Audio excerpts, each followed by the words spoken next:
And we brought, I think we started with around 600 euros with us. And at this point, let's talk about the hike between Santo Domingo de la Calzada to Belorado. It is a beautiful, picturesque hike, and you are absolutely going to love it. It is 22.2 kilometers. It took us 30,000 steps and about 7 hours with all of our stops. One of the things that makes it so great is that there are towns all along the way. So you're always coming upon a town. There's always a place to stop and rest, possibly get something to eat. The walks are still out in the countryside and a bit exposed, but they are absolutely gorgeous, and it's a really great hike.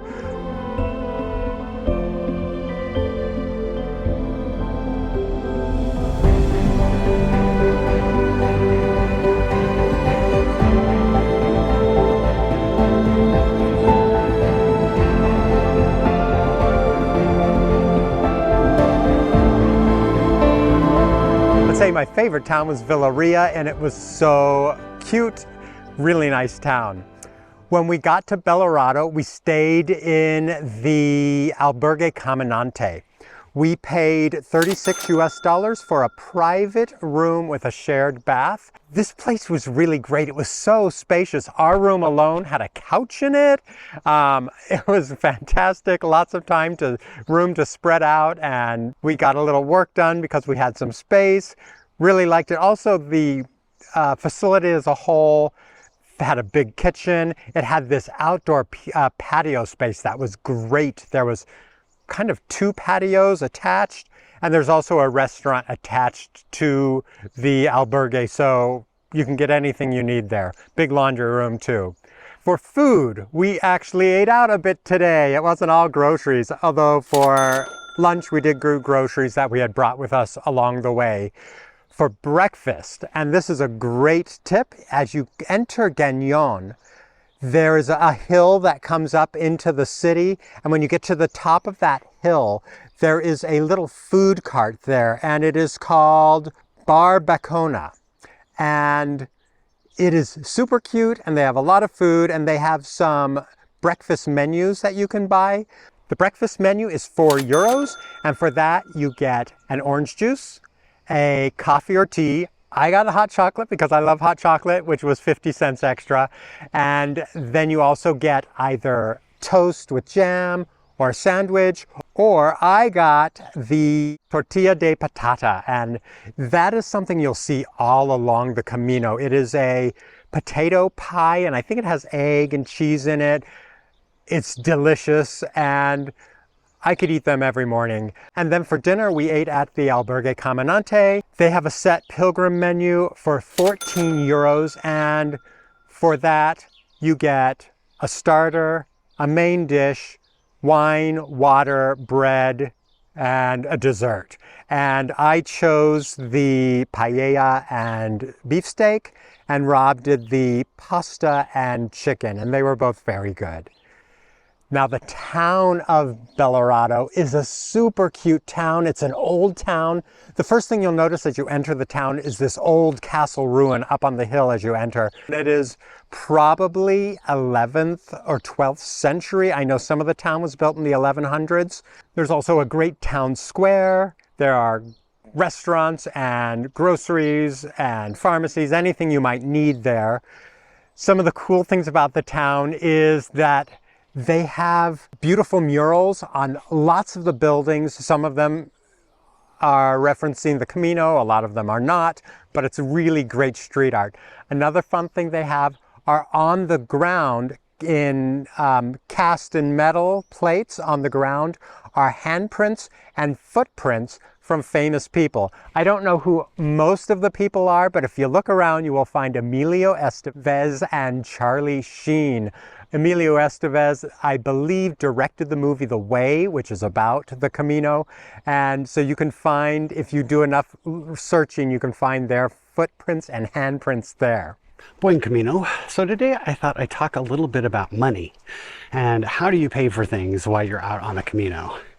I think there's a lot of information out there that talks about how much of a cash society it is in a lot of these rural towns.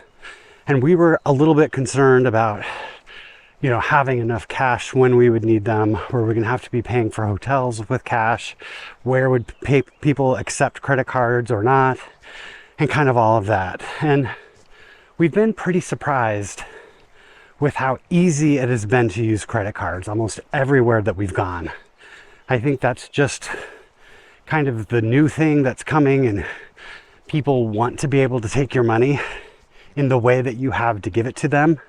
And so I think more than probably even a couple of years ago, the availability of credit card machines has increased because we have really not had that much issue, with some exceptions. So generally speaking, when you're going to like a little cafe or something like that, they will have a limit of 10 euros. So if your bill is under 10 euros, you're going to have to pay cash.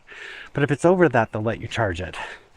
So if you are traveling by yourself and you're just going to stop and get a coffee, you're going to need to have some euros. For us, as two of us, we very often will go over that 10 euro limit, and then I can just use a card.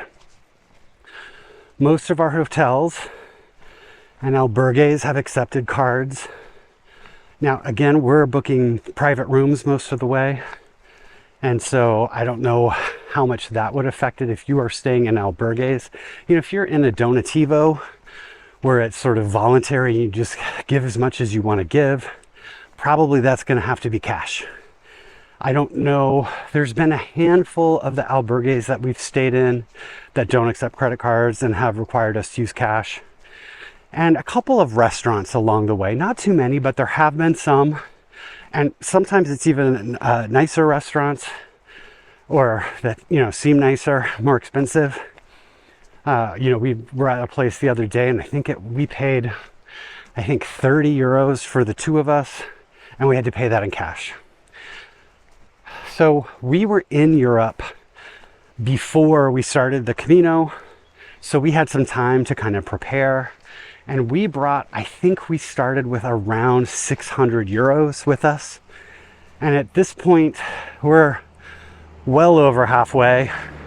And I think we still have 300 euros with us. So if that kind of gives you an idea, we haven't been particularly careful. If someone asked for cash, we paid for cash. If the card's available, I usually just pay that way because it's easy. But if you're concerned about bringing enough, I mean, that might give you a reference. There is ATMs. I don't think all the little villages are going to have ATMs, but you do pass through a number of big cities along the way. They're going to have ATMs, and as long as you have a decent bank card, you should be able to get cash out at an ATM. And so you can always replenish.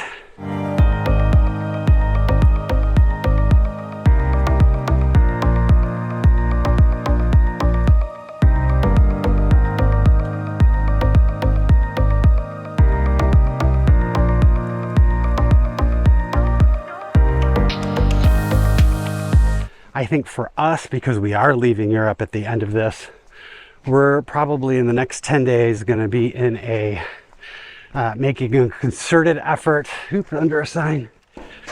Whoops, I hit it with my poles. We're going to be making a concerted effort to spend our euros. Again, for us, we're long-term travelers. We'll come back to Europe at some point. So if we end up with a few extra euros on hand, it's not the end of the world.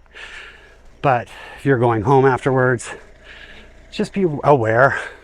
But in the end, I don't think it's as a huge concern as some people have. You're going to be able to get by. Come with a couple hundred euros just so you're prepared. Have a bank card so you know you can use it if you need it. And I think you're going to probably be okay. Now again, we're on the Camino Frances.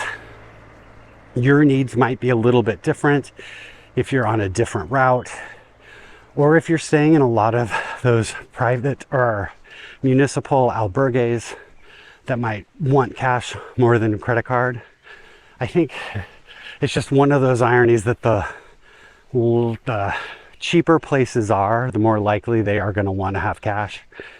But even then, you're not going to need to bring thousands of euros with you or anything like that. You've got Pamplona and Leon and Astorga, which are nice big cities. You're gonna have access to get more cash along the way. So I hope that helps. We do a video every day on the Camino. And so if you would like to catch up with some of our other videos, I will leave that playlist right here. Buen Camino. Today and not tomorrow.